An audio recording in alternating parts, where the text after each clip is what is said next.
Has an ancient Greco-Babylonian Roman sun worship cult infiltrated Christianity? Let's look into it. Now, nobody denies that the Roman religion comes from the Greek religion. But if you look closely, the Greek religion lines up very closely with the Canaanitic Hittite religion, which is essentially the same as the Babylonian Anunnaki religion. So we get to Ezekiel 8:14. So he brought me to the door of the north gate of Yahweh's house, the temple, and the temple in Jerusalem. And to my dismay, women were sitting there weeping for Tammuz. He then said to me, "Have you seen this, O son of man? Turn again, you will see greater abominations than these." So he brought me into the inner court of the Lord's house, Yahweh's house, and there at the door of the temple of Yahweh, between the porch and the altar, were about 25 men with their backs toward the temple of Yahweh and their faces toward the east, and they were worshiping the sun toward the east. This symbol, IHS, it's a Roman Catholic sun worship symbol. It's supposed to be Christian, though.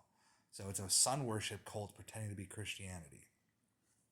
The Queen of Heaven, what they call Mary, it's actually Ishtar. Ishtar is the wife of Tammuz. So they're worshiping essentially two Babylonian pagan gods. One is the beast and one is the whore of Babylon.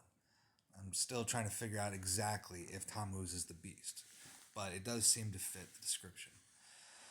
Jeremiah 7:18, the children gather wood, and the fathers kindle the fire, and the women knead their dough, to make cakes to the Queen of Heaven, and to pour out drink offerings unto other gods, that they may provoke me unto anger. Jeremiah 44:17, we will certainly do whatsoever thing goes forth out of our mouths, to burn incense unto the Queen of Heaven, and to pour out drink offerings unto her, as we have done, and our fathers, etc.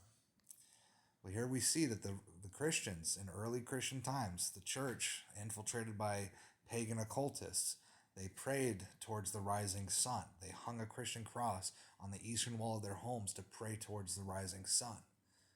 Pagans have infiltrated the church. We must return to what the Bible teaches. Well, I already went over the 2-minute mark, so there's no way I'm going to be able to fit this into a shorts video. So I'm just going to do a little bit more ranting then. The Babylonian religion is one of the oldest corruptions of the religion that God gave to Abraham, to Noah, to Moses. But we take it back to Noah.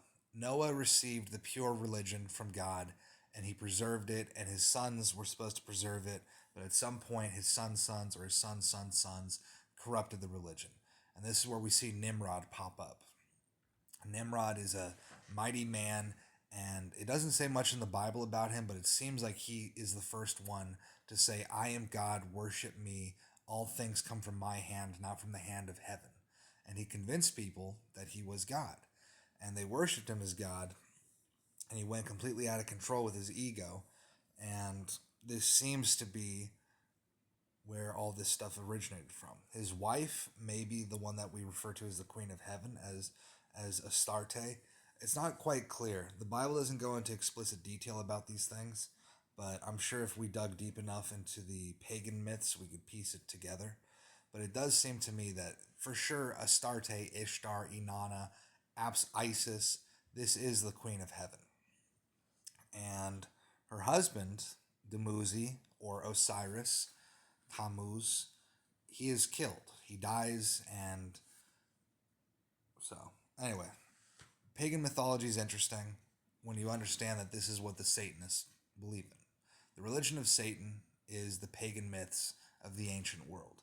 And it's all the same mythology, just as Jupiter is Zeus, just as Venus is...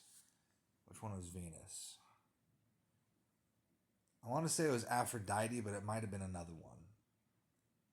Athena, maybe? I don't know. It's not important. The Greek pantheon and the Roman pantheon and the Babylonian pantheon and the Arabic pantheon, all these different pagan pantheons, even the Viking pantheon, if you believe it, it's all the same gods. So, obey your God. Obey Yahweh Elohim.